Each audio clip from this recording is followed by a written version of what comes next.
What's going on, YouTube? I had a bit of a personal mission with this video. Adam Lore's deciding what to do about his $100 contest, and I have yet to really define atheism on the Atheist HeadQuarters channel, and frankly, I've got a little proving of myself to do. Am I going to be able to bring home the bacon as an Atheist HeadQuarters administrator, fundraiser, sole organizer, and currently sole member? And the Atheist HeadQuarters channel is devoted to bringing about an Atheist HeadQuarters in your community. So, am I going to pass up the largest donations that the Atheist HeadQuarters has seen, besides my personal donations to the funds? And the answer is no. So I won't try not to let you down here. Adam Lore has offered $100 to a man that can convince him that he's an atheist, and that's not exactly how he put it, but get him to say that he's an atheist. And he knew that in his heart, he was ready for a change in worldview. He was starting to look things more critically and kind of shifting gears a little bit. Been through some hard times, and now he feels like a weak agnostic. I don't know what that term means to the man, but I thought that I could do something quick and just etymological for everyone. Now, some dictionaries define an atheist as somebody who believes that there is no God, or claims that there is no God.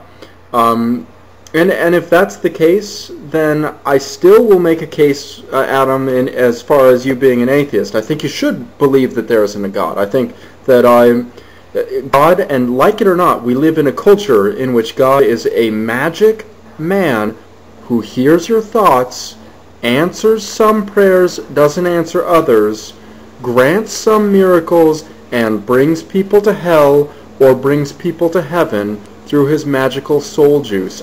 I'm not kidding you that that's the culture that we live in, and that's the God that everybody recognizes as God, and that's atheists and theists and agnostics.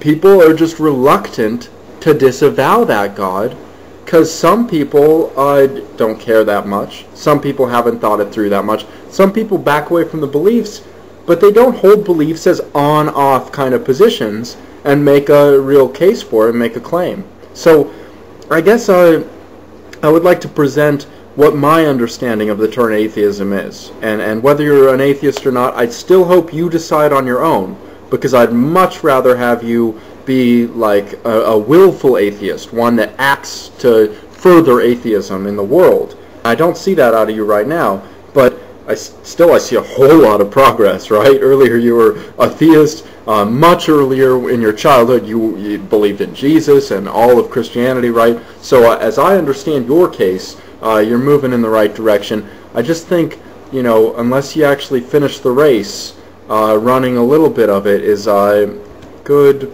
but we could just do better. So let's talk about what atheism is.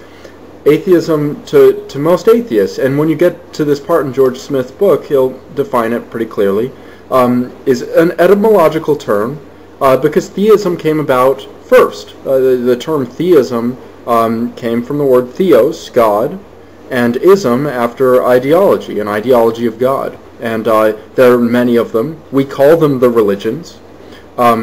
Atheism is simply not believing in God. No God.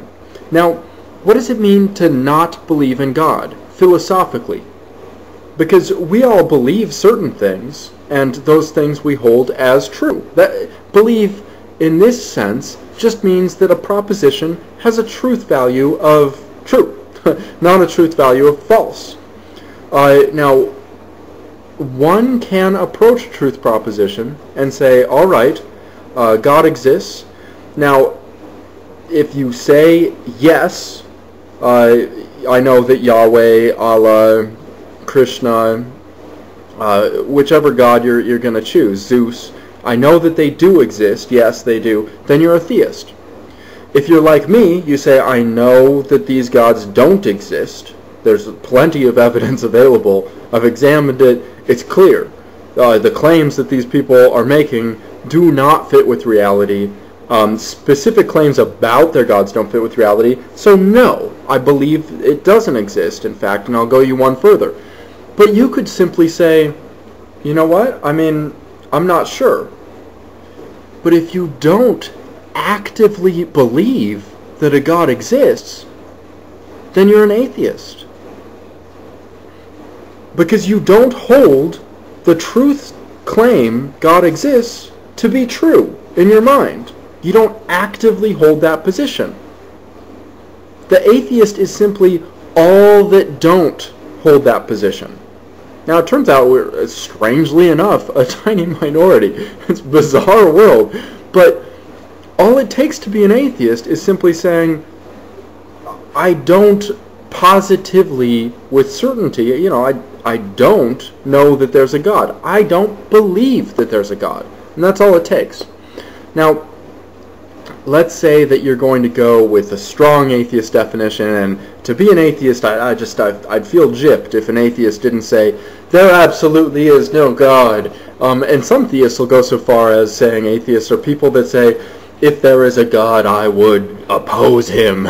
And I guess, I know that you're as liberal as theists get, depending on what you are. And to me, agnostic isn't some middle ground. It's not the halfway point of compromise. I'm not trying to scare you off.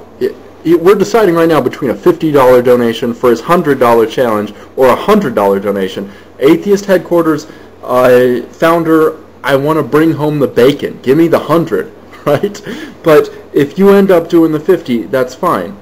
But agnostic is not a halfway point. Agnostic is again, not, from the Greek root, and gnostic, to know. So